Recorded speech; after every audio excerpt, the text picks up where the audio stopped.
કલ્પવૃક્ષ કિચનમાં આજે બનાવીશું ગુજરાતી લોકોની ફેવરિટ એવી ખાંડવીની એટલે કે પાટુડીની રેસીપી.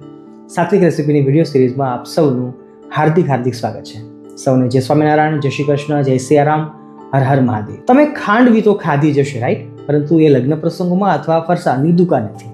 પરંતુ આજે ખાંડવી આપણે ઘરે જ બનાવીએ અને એ પણ બહુ જ સરળતાથી અને ફક્ત 10 મિનિટની મહેનત અને થોડુંક સ્માર્ટ વર્ક. પણ હા, જો પહેલાં જ કહી દઉં કે આજે પ્રોપર ખાંડવી આપણે નથી બનાવી રહ્યા, પરંતુ ખાંડવી જેવું જ છે, ટેસ્ટ પણ એના જેવો જ છે અને બનાવવાની મેથડ પણ સેમ ખાંડવી જેવી જ છે. તો આવો આજે બનાવીએ બિગિનર સ્પેશિયલ ખાંડવી બાઇટ્સ. આશા કરું છું કે આપ સૌને ખરેખર એ ગમશે. રાધે રાધે. ભક્તો, મેં પહેલાં જ કહ્યું હતું કે આજની રેસીપી છે એ ખાંડવી નથી પણ ખાંડવી જેવું જ કંઈક છે અને ખાંડવી બનાવવી થોડી કઠણ હોય છે, પણ આ ખાંડવી બાઇટ્સ બનાવવા એકદમ ઇઝી છે અને બિગિનર્સ એટલે કે શરૂઆતમાં જે શીખનારા લોકો હોય, પહેલી વાર કદાચ બનાવતા હોય, એમના માટે પણ આ ઇઝી ઓપ્શન છે. તો એમના માટે બહુ ઓછી વસ્તુનો ઉપયોગ કરવાના છીએ, જેની અંદર આપણે ચણાનો લોટ લેવાના છીએ. જેટલો ચણાનો લોટ લઈએ એના જેટલું જ સામે આપણે દહીં લેવાના છીએ. દહીં ખાટું હોય તો વધારે સારું. જેટલું દહીં લઈએ એના કરતાં ડબલ આપણે પાણી નાખવાનું છે. એની વિધિ આપણે આગળ જોઈએ છીએ.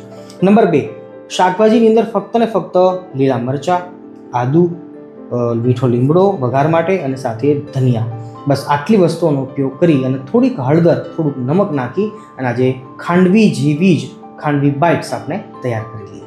ભક્તો, આજે આપણે ખાંડવી બાઇટ્સ બનાવવાની સૌથી સરળ અને સૌથી ઇઝી મેથડ જોઈ રહ્યા છીએ, જેની અંદર આપણે મિક્સીના મોટા કપની અંદર 1 કપ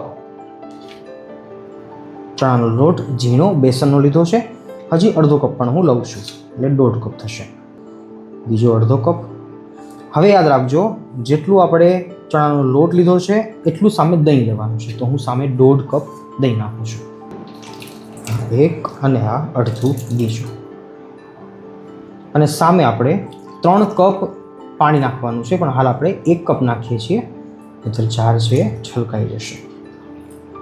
હવે ગ્રાઇન્ડ જ કરવાનું છે આપણે, તો પછી મરચાં મતલબ કે તીખી મરચી જોડે જોડે આદુ બધું જ અંદર નાખી દઈશું, તો સરસ ગ્રાઇન્ડ પણ થઈ જશે, મિક્સ પણ થઈ જશે અને છેલ્લે આપણે ગાળવાનું તો છે જ.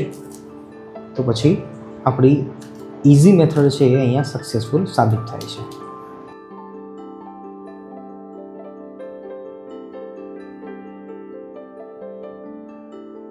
ચાલો, આદુ નાખી દીધું. હવે મીઠો લીમડો થોડોક નાખીએ છીએ અને કોથમીરના દાંડલાનો પાછળનો ભાગ થોડોક નાખીશું. બાકીના આપણે ઉપયોગ કરીશું લાસ્ટમાં શણગારવા માટે, રાઈટ. ચાલો, સરસ આનો જ્યુસ કરી લેવાનું છે. એકદમ બારીક જ્યુસ કરી અને પછી એને ચાળી લઈએ, ચાળણીની અંદર ગાળી લઈએ. અને હા ભક્તો, આપણે પાણી, દહીં અને મરચી અને આદુ આ બધું અંદર નાખ્યું છે. હાલ આપણે નમક પણ નાખતા નથી અને જોડે જોડે હળદર પણ આમાં નાખતા નથી, કારણ કે હજી 2 કપ પાણી નાખવાનું બાકી છે અને આપણે જ્યારે એને ઉકાળતી વખતે જ્યારે કડાઈમાં નાખીશું પછી એની કન્સિસ્ટન્સી અને એની ક્વોન્ટિટી જોઈને પછી આપણે નમક અને હળદર છે નાખવાના છે. બાકી બીજી કોઈ વસ્તુ આપણે નાખવાની તો છે નહીં, તો બસ પાછળથી બધી વસ્તુ નાખીશું તો પરફેક્શન છે વધારે સારું આવશે.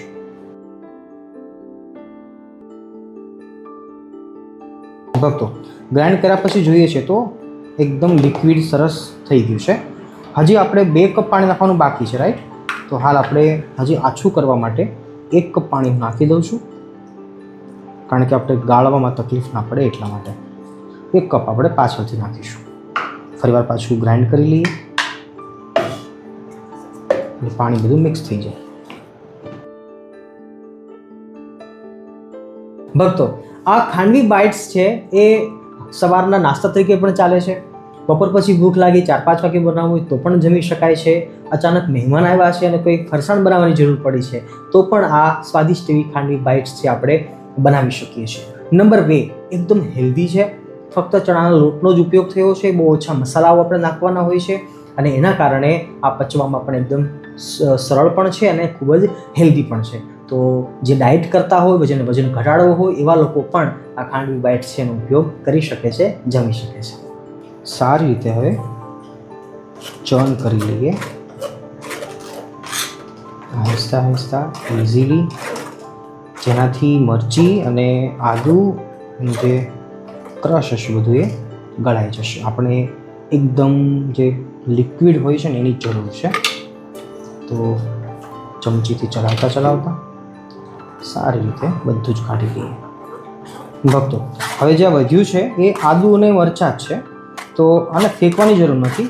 દાળ અથવા શાકમાં આનો ઉપયોગ આપણે કરી શકીએ છીએ. ગેસની ફ્લેમ સ્ટાર્ટ કરી મીડિયમ ટુ લો રાખીશું. હાલ પાછળથી ધીમી કરવી પડશે. એલ્યુમિનિયમની કઢાઈ લેવી જરૂરી છે, નહીં તો પછી ચોંટવાની બીક લાગશે. અને જાડા તળિયાવાળી હોય તો કોઈ પણ ચાલે છે, સ્ટીલની પણ ચાલે, અને જાડા તળિયાવાળી જો લોખંડની હોય તો પણ ચાલતી હોય છે.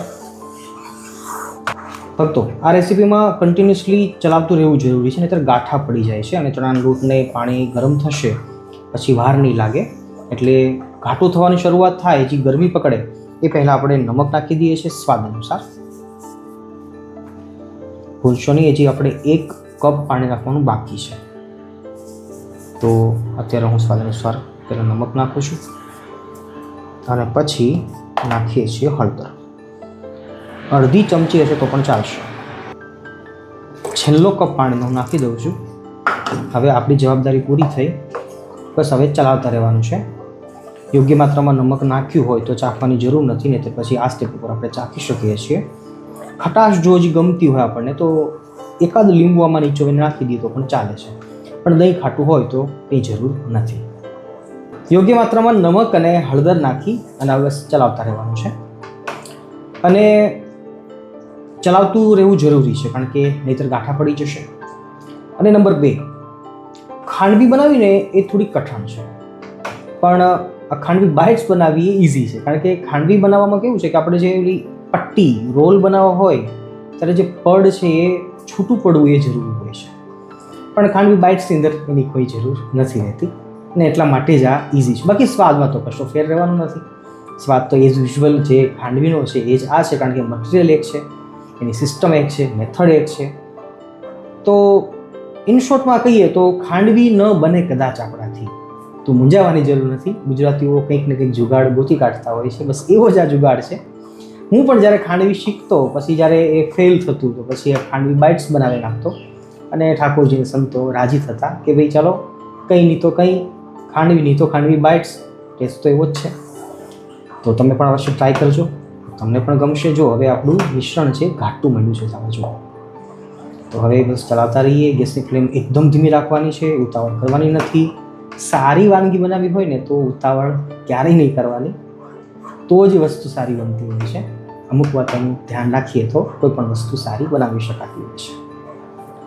ચાલો ફરીવાર પાછા આવી જઈએ મુદ્દા ઉપર.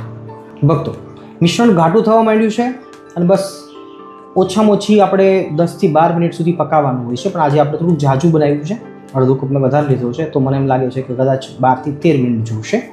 કેટલો ટાઈમ છેલ્લે જોઈએ છે એ જોઈએ છે આપણે, એ હું કહીશ તમને. પણ હાલ 7 થી 8 મિનિટ જેવો ટાઈમ ગયો છે અને જોઈએ છે તો મિશ્રણ આપણું ઘાટું થઈ ગયું છે. ગેસની ફ્લેમ આપણે એકદમ ધીમી રાખી છે. હું એ પણ બતાવી દઉં એટલે વાંકમાં ન રહો. જો એકદમ ધીમી છે, અને જે જગ્યાએ ગેસની ફ્લેમ આવે છે એ જગ્યાએ વધારે ચલાવવાનો પ્રયત્ન કરું. બાકી કંઈ બીજે ચોટશે તો નહીં, પણ ગાંઠા નહીં બને, વચ્ચોવચ્ચ ચલાવતા રહીએ. અને મને ગમે છે ને એટલા માટે હું આ લાલ મરચાંના જે બીજ હોય છે એ નાખું છું. બહુ જ સરસ લાગે છે, એનો ટેસ્ટ બહુ સારો આવે છે. તમે પણ ટ્રાય કરજો. બીજું કશું ન નાખો તો ચાલે, પણ એકાદી એવી વસ્તુ નાખી દઈએ તો ખાંડવી બાઇટ્સ છે એકદમ ટેસ્ટી લાગશે. ફરીવાર કહું છું કે ચલાવતા રહેજો, ચલાવવામાં ઢીલ નહીં રાખશો. ચેલેન્જિંગ પાર્ટ બસ આ જ છે. એક હાથ થાકી જાય તો બીજો હાથ લેજો, તમે થાકી જાઓ તો બીજા કોઈને હેલ્પ માટે બોલાવી લેજો, પણ ચલાવતા રહેવું જરૂરી છે. નહીંતર આવું સ્મૂથ એકદમ જે આવું સ્ટ્રક્ચર છે એ નહીં આવે અને ગાંઠા પડી જશે, જે આપણે ઈચ્છતા નથી. એટલે ચલાવતા રહેજો, પછી કહેતા નહીં કે સ્વામીએ નહોતું કહ્યું.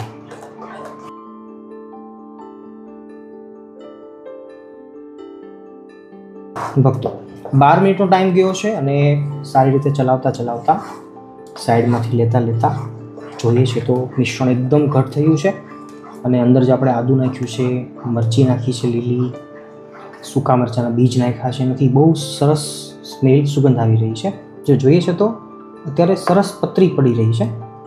હું ફરીવાર કહું છું કે આપણે જે પાટોડી બનાવતા હોઈએ એની અંદર આપણે આવી રીતે ઢાળવાની જરૂર પડતી હોય છે. જો હવે આપણે 1 મિનિટનો ટાઈમ આપીશું ઠરવા માટે. જો આની ગોળી વળવા માંડશે તો મિશ્રણ આપણું તૈયાર છે, રાઈટ. બાકી લચક લાવવી જરૂરી છે. ચણાનો લોટ પાકી ગયો હશે એટલે 13 થી 14 મિનિટનો ટાઈમ જશે તો પછી ચેક કરી લઈએ તો આપણી પાટોડી બનીને તૈયાર છે. ભક્તો, આને આપણે ઠારીને જોયું તો હજી જો જે ગોળી વળવી જોઈએ, રોલ થવો જોઈએ નથી થતો, મતલબ કે મિશ્રણ ભેગું થઈ જાય છે. તો આ જે સ્ટ્રક્ચર છે ને એ સુરતી લોચો જે બનાવતા હોય ને એનું સ્ટ્રક્ચર છે. આપણે સુરતી લોચો તો બનાવતા નથી, અત્યારે બનાવીએ છીએ પાટોડી, તો હજી થોડું ઘાટું કરવું જરૂરી છે. અત્યારે 15 મિનિટનો ટાઈમ ગયો છે અને હવે જોઈએ છીએ તો સ્ટ્રક્ચર બનવા ઉપર તૈયાર છે. હજી 1 મિનિટનો ટાઈમ આપી દઈશું તો વાંધો નથી, કારણ કે પાકી જવું જરૂરી છે અને ફ્લફી થઈ જવું જરૂરી છે. ચલાવતા રહીએ, ભગવાનનું નામ લેતા રહીએ.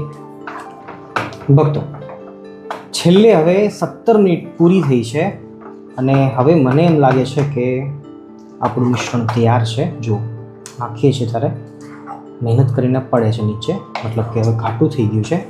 બસ હળવાને પેડું સેટ થવા દેવાનું છે અને ગેસની ફ્લેમ બંધ કરી દઈએ છીએ અને ઢાંકી દઈએ છીએ. 1 મિનિટ પડ્યું રહેશે ત્યાં સુધીમાં આપણે થાળીને ગ્રીસ કરી લઈએ તેલથી અને પછી આપણે એને કાઢી લઈએ.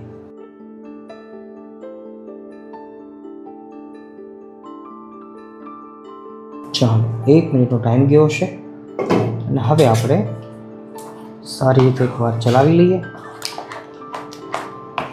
એકદમ ફ્લફી થઈ ગયું છે અને જેવું સ્ટ્રક્ચર આપણે જોઈએ છે એવું તૈયાર છે, રાઈટ. બસ હવે કાઢી નાખીએ ફટાફટ.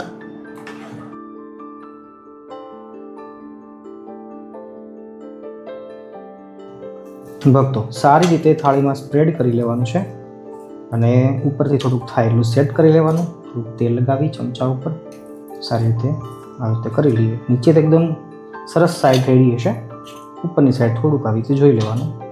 હવે એકદમ ઠંડુ થઈ જાય, મતલબ કે 10 થી 15 મિનિટનો ટાઈમ જાય પછી આપણે એને કાપા પાડી લઈએ, એના સ્લાઇસ કરી લઈએ તો જમવા માટે તૈયાર છે. ઠાકોરના થાળમાં આપણે રેડી કરી શકીએ.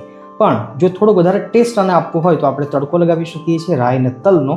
તો આ ઠરશે, ઠંડુ થશે ત્યાં સુધીમાં આપણે હાલ એ પણ કરી લઈએ તો ખાંડવી છે અથવા તો ખાંડવી બાઈટ છે એને પણ 4 ચાંદ લાગી જશે. ચાલો ફટાફટ તડકો લગાવી દઈએ. 1 ચમચી સિંગ તેલ લીધું છે, થોડીક વધારે આપણે રાઈ લઈએ છીએ. સારી રીતે ફૂટવા દઈએ. ગેસની ફ્લેમ ધીમી રાખવાની.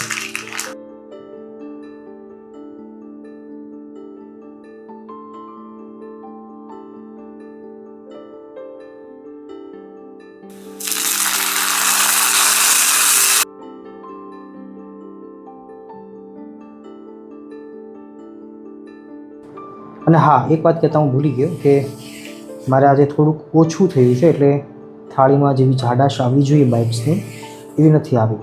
તમે કોઈ બી વાસણ લો ને ઢાળવા માટે નાનું લેવાનું તો થોડી જાડાશ સારી લાગશે. બાઇટ્સ હોય તો એની જાડાશ થોડીક હોય છે. મારે આજે નથી થઈ તો કંઈ વાંધો નથી. કાજુ કતરીની જેમ ના ક્રોસ આવી રીતે ચોસલા કરવા હોય તો પણ વાંધો નથી. આપણી રુચિ અનુસાર આપણે કરી શકીએ છીએ.